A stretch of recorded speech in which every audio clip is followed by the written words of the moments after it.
Je voudrais vous dire que même dans sa conception la plus absolue, la liberté ne peut pas dire l'absence de limites. Et donc qu'il s'agisse du cyberespace ou pas, tout ne doit jamais pouvoir se dire. Mais il y a parfois des gens qui pensent que nous sommes en train d'empêcher les gens de parler, de s'exprimer. Non, je vous rassure que ces libertés sont intactes. Et c'est seulement les excès ou en tout cas les propos de nature à inciter à la violence, à porter l'atteinte à l'honneur et à la dignité qui sont réprimés.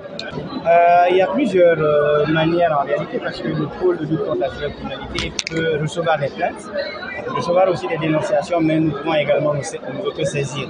Il convient aussi de savoir qu'il y a un certain nombre de structures qui sont énumérées par la loi dont nous recevons les rapports à connotation pénale. Et donc, c'est les quelques voies par lesquelles le pôle de lutte contre la cybercriminalité peut enclencher des procédures. En matière de cybercriminalité, avant de répondre à cette question, permettez-moi juste de dire que, contrairement à ce que beaucoup de gens pensent, les activités du pôle ne se résument pas à la loi de 2019 sur la cybercriminalité, qui est peut-être une appellation, puisqu'il fallait donner un nom au pôle, mais les activités du pôle vont largement au-delà de la loi de 2019, puisqu'il y a la loi sur le régime de presse et de délit de presse, il y a la loi sur les échanges de services électroniques, il y a la loi sur les moyens, modalités et systèmes de cryptologie, il y a la loi sur les données à caractère personnel, il y a l'ordonnance sur l'autorité de régulation des postes et des télécoms. On a également les articles 264 à 271 du code pénal.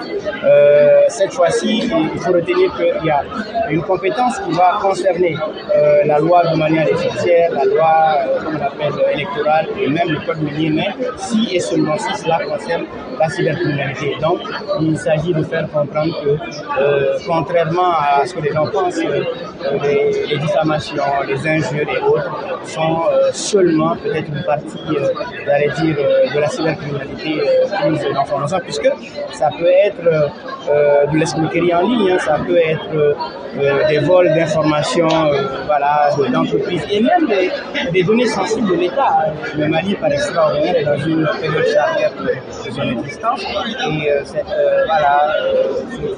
ce combat, cette guerre que le Mali mène, naturellement met en scène ou en tout cas met en jeu des informations d'une sensibilité extrême. Mais au-delà de ces informations, vous savez que l'opinion ou en tout cas la croyance parfois est orientée en fonction des informations reçues. C'est pourquoi ces informations parfois peuvent être, au lieu d'informer dans le bon sens, être de la désinformation, de nature à créer, j'allais dire, la psychose ou de nature à terroriser les citoyens. Et donc cela constitue également des agissements qui sont interdits par la loi. Difficile de vous dire par mois, mais de juin-juillet 2023 le jour où nous avons recensé par exemple 232 plaintes, ce qui ne concerne pas les autosaisines, et sur lesquels 28 dossiers ont été jugés. Et nous avons 14 procédures actuellement devant des magistrats instructeurs. Donc, comme pour dire qu'il y a une certaine affluence, il y avait et il y a toujours un besoin de justice et de régulation de ce secteur-là. Les cas hors du Mali, ça n'est pas le propre seulement de la cybercriminalité. Il y a ce qu'on appelle la coopération judiciaire. Cela peut concerner les actes terroristes, cela peut concerner les infractions économiques et financières.